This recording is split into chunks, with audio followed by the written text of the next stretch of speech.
Hello everybody, welcome to our Christmas special. Me and Adam here today with Rams captain Tom Kennedy on this Boxing Day game against Mosley. Tom, how are you? Happy Christmas. Happy Christmas to you, yeah. Good day yesterday. Fantastic, great day. I've got a 2.5-year-old, so it was very eventful, very intense, but she had a wonderful time, which is all that matters. You're well known for your footballing prowess in the Kennedy family. For those who don't quite know, even though I'm sure most will, talk about where you get your football qualities from. Who? Yeah, perhaps. My dad and my uncle both played professionally. Both started at Newcastle as youngsters. Ironically, my dad's a couple of years older than my uncle. My dad came through the youth ranks, signed a professional, played one game, and then they came to me at the end of that season and said, "We're going to release you and sell you to Bury. Because your brother's coming through and he's a bit good." So unfortunately my dad got bombed out for my uncle, and then he signed at Bury, went on to have 10 years at Bury. My uncle went to Liverpool and became probably one of the best left backs in Liverpool history, and like they say, that's where I probably sort of developed sort of my love for the game, and also I'd like to think a bit of hard work, but also my sort of, like you say, natural ability came from that side. Tom, many children growing up have a dream that they want to become footballers. Is that something that you had with your dad and your uncle both playing? Absolutely. Don't get me wrong. There was times when maybe I always believed I'd be football, but my family didn't. My mum she's an academic woman, so she was always sort of wanting me to do well in school and stuff like that. And she always used to say to me, what happens if you don't make it as a footballer? But I always said, I'll make it at some level, whether it's conference, whether it's League Two, whatever. I'll know I'll play professionally at some point in my life, and that's all I wanted to achieve, and that's why I was so sort of driven to do that. What age did you think you could make it as a footballer? Or was there a point where you thought... I had this conversation yesterday in the pub actually. I went for a pint with my dad like I do every Christmas day, and a guy asked me the exact same question. I said I think it got to about sort of 14 or 15 where it really started to... I was always pretty good, but 14 or 15 I started to really come out myself and have that confidence and that drive that no matter what I was going to be a professional footballer, because I didn't want to do anything else. I wanted to follow in my dad's footsteps, and he was always my role model and idol, so that's what I always wanted to do and achieve. Tom, you started at Bury in 2002, 18 years later. It can be difficult to spend that much time in the game with possible injuries that you could pick up. How have you done it? Staying in the game so long? Always touch wood. Been a bit lucky with injuries. I've seen far better players succumb to injuries and other aspects of the game. I think it's kept me in good stead that my family's from a footballing background. I always keep me on I'd like to think the straight and narrow, making good life choices, and like I say, having people around me that would give me the right advice, but also being around a culture that I started at Bury where I wouldn't say there was a drinking culture, but there was a culture of old school mentality, and I think that's held me good throughout my career, because you can use them experiences and use that sort of we had sort of like a resolutive like team spirit and stuff like that, and I think that's always held me in good stead, to be honest. You called time on your full-time professional career, in 2018, sort of going part-time. Talk us through why you made that decision, because there was someone who was being in the game every day 24/7 for 18 years, give or take a few years. That must have been a really difficult thing to do, move away from it. Yeah, because I left Rochdale, and as a footballer you always kind of expect a club to take a chance on you. Like you said, I had a good career. I kind of expected another team to pick me up, maybe it was League Two, conference maybe, but an opportunity arose to go to Fylde, and I had a good season there. But I kind of started to realise at that stage that maybe my heart wasn't as much into full-time football as it used to be, and I think it was time for me to turn the page and look to do something different, because I think at the time I was 32, 33, I had another 20, maybe 30 years working, so I needed to find another career to sort of get my teeth into and build a sort of future for my family. So yeah, I made that decision to sort of leave full-time football, and I'll be honest with you, it's been a really sort of good time of my life and my career since I've left full-time football and joined part-time football, and had the last sort of 2 really good seasons at Rammy. So we're right into the festive period of the season now, Tom. As a player, do you still enjoy the games on Boxing Day and New Year's Day? Yeah, because I know they're not going to be around for much longer. You know, whether I retire after this season or maybe have one more season, I know that, you know, these are going to be few and far between. And like I say, coming from footballing background, being around footballers all my life, when that day does come that you decide to pack it in, I think it really hits home around this time when you've not got the fixtures. Don't get me wrong, you can enjoy yourself a bit more, but I think that I'll miss it a lot more than I'll enjoy having a beer or two. That was something similar Peter Crouch talked about the other week, how much he misses football now he's retired. Got a similar idea. Do you think players actually love playing at Christmas? Because I think for us to think we'd have to play football today, there'd be no chance. Yeah, I think it's just football in general. When football is finished, I think that's a massive sort of standpoint. The minute that's going about is the actual camaraderie. You know, some people won't actually miss the football itself, they'll miss being around people. That's a really important part of what you've grown up around. You know, the banter in the dressing room, the admiration of fans, you know, whatever level you're playing at, it's just nice to be appreciated, it's nice to be a part of something. And when when people finish playing something they love, it's a big sort of gap to fill in their lives. Currently, Tom, the Rams sit third in the table, 6 points off the league leaders, Workington. I bet that's something that you and the rest of the lads and Chris are happy with at this stage of the season. Yeah, 100%. Obviously, we had a sticky patch, but I think, you know, it's kind of completely different from full-time football in the sense that you can turn our bodies around quick. You can bring in a few sort of more senior players when it was needed, and the gaffer did that, and it's really sort of regimented our team a bit more. You know, the good times, in my opinion, are back within the dressing room. You know, we're a proper tight-knit unit again.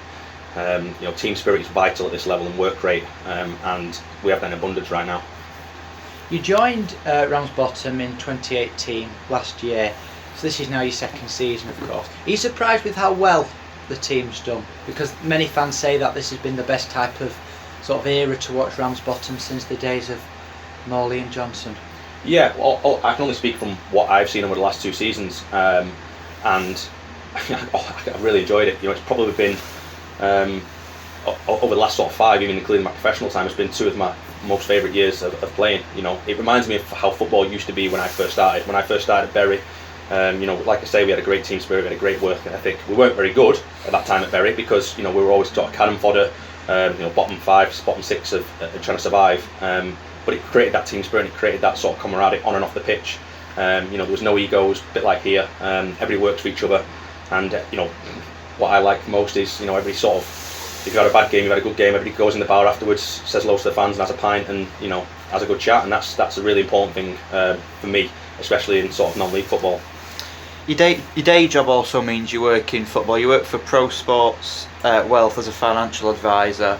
Can you tell us a bit about what your day-to-day role is there? Yeah, so Pro Sport, we look after mainly footballers, but other sports people as well. When I played, Gareth Griffiths, who's ex-Rochdale player, he played just after I was finishing, so we were sort of rivals at one point whilst I was at Bury and he was Rochdale. But when I signed for Rochdale, he approached me to help me with my finances, look after my money, you know, the usual sort of things, help me with pension, any sort of investments I wanted to do, getting a mortgage. And he always did right by me, which has helped me transition from being a footballer into sort of normal everyday job. So when he approached me when I retired and said, I think you're reasonably intelligent, which I thought was quite a compliment, would you like to, you know, potentially take your exams and come on board at Pro Sport? I took my exams, passed them all in 18 months, which was, I kind of say it's probably in some ways a bigger achievement than playing football, because I've not picked up a book since I was 16. So you know, I just took it on board, did the exams, and, you know, day-to-day life is, you know, going out seeing lads that I know, seeing lads that I don't know, trying to best advise them on what to do with their money, you know, trying to put them in the best financial position possible, because, as we all know, football's a short career, it can end at any minute. You know, the average sort of lifespan probably 6 or 7 years. So yeah, it's basically me trying to use what I've gained within football, and the little bit that I did to look after my finances, to try and, you know, help out the sort of next generation and the people that come in towards the end of the career, so that the transition of going into normal workplace is not too difficult. We've been trying to speak to you for so long, but for many weeks, particularly at the start of the season, you were really busy because you were doing lots of other interviews, talking so much about Bury FC within the regional and national media. Mm-hmm. Christmas is a time for reflection, and it hasn't been a good year if you've been a Bury fan, because you're now spending your first Christmas without a football club. For the current Phoenix setup, which is what we think will be set up in the new year, What do you think that the Phoenix Club can do moving forward? I think, I do speak to quite a few of them. I've had, like you say, I've had a few interviews. I've gone and met members of the Phoenix. I played in the charity game that was organised, and they've got the right people on board going forward. My only sort of qualm was that sometimes when you get too many cooks, it can spoil the broth, and if you get too many people that want to pull things in different directions, we saw it with FC United and things like that. I know it's completely different, but I just wanted them to have a directive from day one and they stick to that, because Bury deserves to be a Football League club. That'll always be my sort of massive point, that they've got a good core fan base, 3,000 at least, week in, week out, and that needs to be cemented for the next sort of 20, 30 years, no matter how long it takes. We'd like it to be sort of 5, 6, 7, 8 years before they're back in the conference, in the league. If they have to start as low as the North West counties, let's hope they don't, and something comes to the fore. But if they do, I think that it's just a case of going and enjoying the non-league football, because it's a wilderness, but it's an enjoyable wilderness because you meet good people, and that's what I've realised being in and around it, that there's a lot of good people, and without these people then non-league football wouldn't flourish. And I think Bury's got good people around it, and the Phoenix have got good people around it, so it would be an exciting journey to be a part of. Just a couple of final questions on the club here, Tom. The club at Ramsbottom's got a thriving junior setup, right from under 6s up to the under 18s and the development squad. Is it important for a club like Rammy to have a good junior setup, so in years to come they can bring through many homegrown players? Yeah, 100%. There's always the worry that they're going to get cherry picked, because unfortunately the likes of, and it's the same conversation I had yesterday, Man United, Man City, any sort of really good players around here, they'll just pick them up and it sounds horrible, but they'll treat them, 1 minute they're in, 1 minute they're out, and that's the sad thing about it. Whereas any sort of prospective parents, I would say, let the kids enjoy it at a really good place like Rammy, who do things right, like you say, have a good setup, good coaches, and that, like you say, hopefully they can sort of come through, and if they get poached at 12, 13, 14, then you can half accept that. For me, I joined Bury, but I was still playing locally around about 9, 10-year-old, and I got opportunities to go elsewhere, but my dad always said to me, you're in the right place to aid your development and possibly get yourself a contract. Oh, hello. One more, Tom. A few of the development squad played and have trained with the first team squad this season. Alan Hansen famously once said, you can't win anything with kids. But do you think it's always good to have young players trying to fight their way into the side? Absolutely, and the lads that have come in and trained have trained really well. Like I say, the most important thing at this level for me is team spirit and work rate, and they've come in and they've worked their absolute socks off. And it can only aid their development in training with us on a permanent basis. So yeah, they've been great, and I think it's a case of a good mix at this level of youngsters and experience will always hold you in good stead. You do sound like, last thing I want to say, you sound like you absolutely just love football, and that's held you in such good stead. Grassroots football, there's been many stories recently about grassroots football. It's struggling, the lack of finances, the imbalance of funds within the game. Is that something that needs to change now, do you think, after what's happened at Bury and what's happening at Macclesfield? I agree completely, and if you going back to Bury and Macclesfield, they've got good youngsters, they've got good youth setups.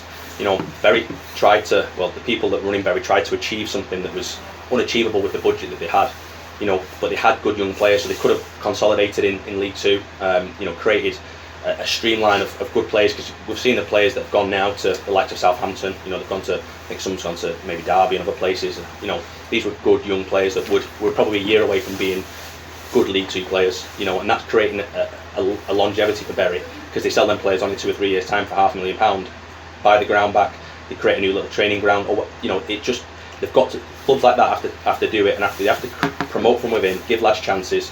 And I understand about managers wanting sort of short-term success, but it's, clubs need to realise that it's about the next 10, 15, 20 years rather than the next 1 or 2. I think we definitely need more Tom Kennedys within the game, and minds like Tom Kennedy within the game. Thank you so much for your time. Pleasure. And all the very best of luck for 2020. You too. Have a good New Cheers. Year. Thanks, Tom.